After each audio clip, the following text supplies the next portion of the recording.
আমি আপোনালোকক চেঙেলীয়াচাৰ উচ্চতৰ মাধ্যমিক বিদ্যালয়ৰ তৰফৰ পৰা সুপ্ৰভাত জ্ঞাপন কৰিছোঁ। আমি অতিশয় আনন্দিত গৌৰৱান্বিত এইবাবেই যে সোণালী জয়ন্তী বৰ্ষ অতিক্ৰম কৰা এইখন বিদ্যালয়ে আমি 4 দিনীয়া বৰ্ণাঢ্য কাৰ্যসূচীৰে বাৰ্ষিক অধিৱেশন উদযাপন কৰিছোঁ।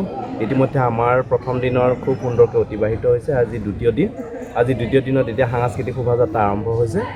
অহা কাইলৈ সাংস্কৃতিক বিভিন্ন প্ৰতিযোগিতাবিলাক আছে আৰু পৰহিলৈ আমাৰ মুকলি সভা।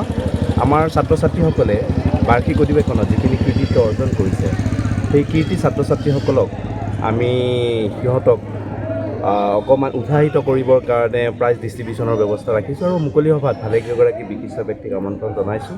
দৰং জিলাৰ বিদ্যালয়সমূহৰ পৰিদৰ্শক মহোদয়া বাইদেউ উপস্থিত থাকিব।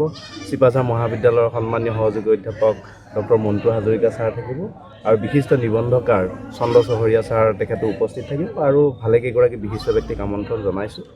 আমাৰ উদ্দেশ্য হৈছে যে বাৰ্ষিক অধিৱেশনত বিশেষকৈ ছাত্ৰ ছাত্ৰীসকলৰ যি অন্তৰ্নিহিত সুপ্ত প্ৰতিভা, এই প্ৰতিভা বিকাশ কৰি সিহঁতে ভৱিষ্যত জীৱনত এগৰাকী সুনাগৰিক হিচাপে নিজক আগবঢ়াই নিয়া, আমাৰ বিদ্যালয়খনৰ লগতে অঞ্চলটোক গৌৰৱান্বিত কৰা, এই উদ্দেশ্য আমি আগত ৰাখিছোঁ।